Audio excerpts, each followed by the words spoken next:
প্রাক্তন খাদ্যমন্ত্রী জ্যোতিপ্রিয় মল্লিকের প্রাক্তন আত্মসহায়ক অভিজিৎ দাসের ঘর থেকে উদ্ধার হওয়া একটি মেরুন ডায়েরি থেকে বেশ কিছু চাঞ্চল্যকর তথ্য এসেছে ইডির কাছে। সূত্রের খবর, এই মেরুন ডায়েরিতে জ্যোতিপ্রিয় মল্লিকের পক্ষ থেকে অভিজিৎ দাসকে দেওয়া অর্থের বিস্তারিত বিবরণ রয়েছে।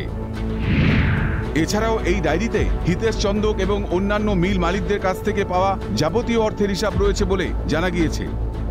সূত্রের দাবি, মেসার্স অঙ্কিত ইন্ডিয়া লিমিটেডের অন্যতম ডিরেক্টর হিতেশ চন্দক জিজ্ঞাসাবাদ পর্বে তদন্তকারী আধিকারিকদের জানিয়েছেন, প্রাক্তন খাদ্যমন্ত্রী জ্যোতিপ্রিয় মল্লিকের নির্দেশে তার প্রাক্তন আত্মসহায়ক অভিজিৎ দাসকে অর্থ দিতেন। জানা গিয়েছে, বিভিন্ন সামাজিক কাজের নাম করে মিল মালিকদের কাছ থেকে অর্থ চাওয়া হতো। অন্যদিকে হিতেশ চন্দক সহ অন্যান্য মিল মালিকদের কাছ থেকে পাওয়া নগদ অর্থ আবার জ্যোতিপ্রিয় মল্লিকের হাতে তুলে দিতেন অভিজিৎ দাস।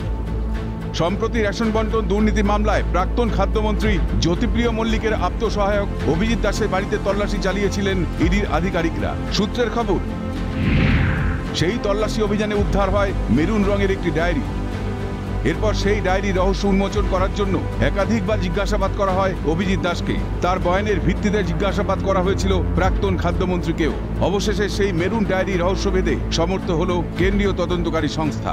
আগামী দিনে রেশন বন্টন দুর্নীতির তদন্তে আর কোন কোন তথ্য উঠে আসে সেটাই এখন দেখার। অদ্রিজা ঘোষের রিপোর্ট, ক্যালকাটা নিউজ।